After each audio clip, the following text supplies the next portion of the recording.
amani na furaha yako katika jina la Yesu. Jina la Bwana libarikiwe. Kama tafakari ujumbe wa neno la Mungu katika ibada yetu ya leo na sikukuu kubwa yetu ya leo kwa kanisa. Leo ni sikukuu kubwa sana kwa kanisa, ni sikukuu ya Pentekoste, ni sikukuu ya kuja kwa Roho Mtakatifu.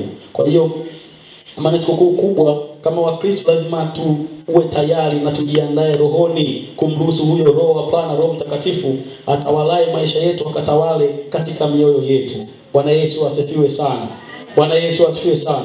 Lazima tumruhusu wewe binafsi, umpe nafasi Roho wa Bwana, Roho Mtakatifu akapate kukuongoza, akapate kutuongoza, akapate kutufundisha, akapate kutuelekeza, pia akapate kutuonya sawa sawa na mapenzi yake Kristo mwenyewe. Bwana Yesu asifiwe sana. Natamani nizungumze vitu vitatu. Nitazungumza kitu cha kwanza, sikukuu ya Pentekoste, yani Pentekoste ni nini? Nini maana ya Pentekoste? Lakini pia nitazungumzia kitu cha pili, sikukuu ya Pentekoste inawakilisha nini? Bwana Yesu asifiwe sana. Bwana Yesu asifiwe sana. Inawakilisha nini? Lakini pia nitazungumzia kitu cha mwisho cha tatu ambayo maneno ya Bwana wetu Yesu Kristo aliyozungumza kwamba katika eneo hili tunawezaje kupata huyo Roho Mtakatifu? Tunawezaje kumpata Roho Mtakatifu? Bwana Yesu asifiwe sana. Jina la Bwana libarikiwe. Tunaweza tukazungumzia na sherehe sikukuu ya Pentekoste tusijue maana ya Pentekoste yenyewe. Bwana Yesu asifiwe sana. Bwana Yesu asifiwe sana. Kwa ni vizuri kufahamu na kujua nini maana ya hii Pentekoste na sikukuu hii inawakilisha nini. Bwana Yesu asifiwe sana. Ukizungumzia Pentekoste ni neno la Kiyunani. Ni neno la Kiyunani au ni neno la Kigiriki linalomaanisha 50. Linalomaanisha 50 au linalomaanisha siku 50 baada ya Pasaka. Baada ya Yesu Kristo kupaa siku 50. Bwana Yesu asifiwe sana. Kwa Pentekoste maana yake ni siku 50 baada ya Kristo kufufuka. Baada ya Kristo kupaa mbinguni. Bwana Yesu asifiwe sana. Siku zile ndio kipindi kile zinaitwa Pentekoste, ni siku 50 baada ya Bwana wetu Yesu Kristo kufufuka katika Pasaka ile na kupaa mbinguni. Bwana Yesu asifiwe sana. Bwana Yesu asifiwe sana. Kwa hiyo maana yake ni 50. Lakini pia sikukuu ya Pentekoste inawakilisha nini sasa? Sisi wa Kristo, wana wa Mungu, inatuwakilisha nini? Sikukuu ya Pentekoste kwetu inawakilisha kushuka au kuja kwa Roho Mtakatifu juu ya mitume na wanafunzi wengine. Sikukuu ya Pentekoste inawakilisha nini? Sikukuu ya Pentekoste kwetu sisi inawakilisha ni kushuka kwa Roho Mtakatifu juu ya mitume na wanafunzi wengine. Kwa hiyo inawakilisha kushuka kwa Roho Mtakatifu. Baada ya Yesu Kristo, ukisoma katika Injili ile tuliyosoma ya Yohana sura ile ya 14, ukianza na mstari ule wa 15, maneno ambayo Bwana wetu Yesu Kristo anawaambia wanafunzi wake, anasema hivi. Napenda sana ule mstari ukianzia mstari ule wa 19. Napenda kuanzia mstari wa 19 sura 19. Anasema bado kitambo kidogo na ulimwengu haunioni tena, bali ninyi mnaniona, kwa sababu mimi ni hai, ni nanyi mtakuwa hai. Siku ile ninyi mtatambua kuwa mimi ni ndani ya Baba yangu na ndani ya Baba yangu, nanyi ndani yangu, nami ndani yenu. Yeye aliye na amri zangu na kuzishika, yeye ndiye anipendaye, naye apendaye atapendwa na Baba yangu. Bwana Yesu asifiwe sana. Bwana Yesu asifiwe sana. Lakini maneno hayo nasema inadhihirisha kushuka kwa Roho Mtakatifu juu ya mitume, na pia tunapata maneno haya katika kitabu cha Matendo ya Mitume sura ile ya 2 mstari ule wa 1. Kushuka kwa Roho Mtakatifu. Bwana Yesu asifiwe sana. Bwana Yesu asifiwe sana.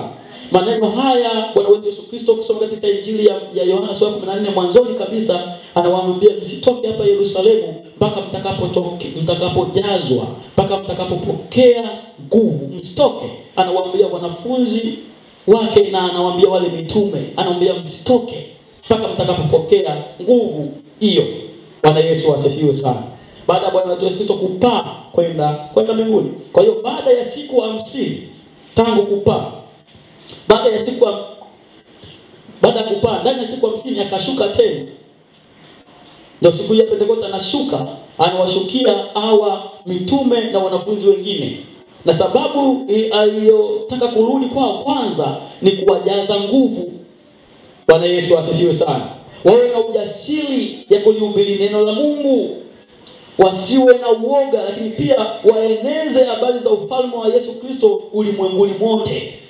Bwana Yesu asifiwe sana. Pasipo huyo Roho Mtakatifu kuwashukia ndani yao, injili na ama ile nguvu ya kuhubiri injili ifike duniani kote wasingekuwa nayo. Bwana Yesu asifiwe sana. Bwana Yesu asifiwe sana.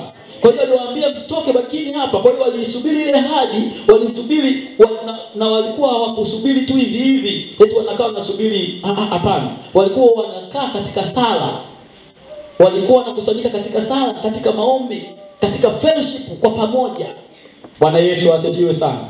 Bwana Yesu asifiwe sana. Kwa hiyo anawashukia, akasema wakati umefika, muda umefika wa kazi yangu, kazi ya ufalme iende ulimwenguni mote. Mungu anashuka kwao kwa mfano wa ndimi za moto, anawajaza nguvu. Bwana Yesu asifiwe sana. Roho Mtakatifu aliposhuka katika hawa mitume, katika kitabu cha Matendo ya Mitume, aliwajaza nguvu, wakaanza kunena. Maandiko yanasema wakaanza kuzungumza kwa lugha mpya. Wakaanza kuzungumza katika lugha ya mbinguni. Wakaanza kumtukuza Mungu katika hiyo lugha. Na watu wote waliokuwa katika mji ule, watu wakataharuki, wakawa wanasikia matendo makubwa ya Mungu, wale watu wakimtukuza. Bwana Yesu asifiwe sana. Bwana Yesu asifiwe sana. Wakati ule walikuwa wamejifungia nafanya sala, walikuwa wanaonekana watu wa kawaida. Lakini baada ya Roho Mtakatifu kuwatia nguvu sasa, kusimama kwa ujasiri, watu wakasikia habari za ufalme wa Mungu. Wakasikia watu wakimtukuza Mungu kwa kabila zao, kwa lugha zao, kila mmoja na nchi yake alipotoka. Wanasikia wale watu wanatamka hayo maneno yenye kueleweka. Bwana Yesu asifiwe sana. Bwana Yesu asifiwe sana. Yenye kueleweka, wale watu wanashangaa sema, inakuwaje jambo hili?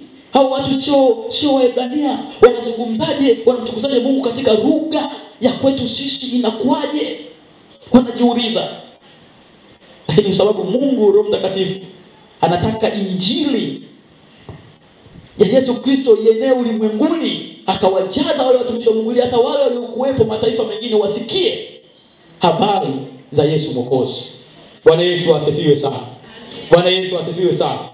Kwa hiyo nguvu tunaipata Roho Mtakatifu mwenyewe akitutia nguvu kwa uwezo wake. Na Roho Mtakatifu, tukimruhusu Roho Mtakatifu, na wewe ukimruhusu ndani yako Roho Mtakatifu, katika mipango tuliyokuwa nayo hapa na majukumu tuliopeana hapa, yanawezekana. Katika kazi ya ujenzi yanawezekana. Bwana Yesu asifiwe sana. Kwa sababu unayofanya sio wewe, unayofanya ni Roho Mtakatifu. Jukumu lako ni kumruhusu. Zitakujaje, vitafanyikaje? Bwana anafanya njia pale pasipokuwa na njia, na kazi ya ufalme wake itaenda katika jina la Yesu. Usikate tamaa wala usichoke. Bwana Yesu asifiwe sana. Yeye alianzisha kazi njema mioyoni mwetu, na yeye ndio atakaye itimiza hiyo kazi. Tumruhusu yeye afanye. Bwana Yesu asifiwe sana. Tumpe nafasi yeye afanye. Bwana Yesu asifiwe sana. Na unapomruhusu yeye afanye, utaona njia zinazofunguka, milango inafunguka, milango inafunguka, njia zinafunguka. Unasema imewezekanaje? Ni muujiza. No, ni Roho mwenyewe umemruhusu afanye. Bwana Yesu asifiwe sana.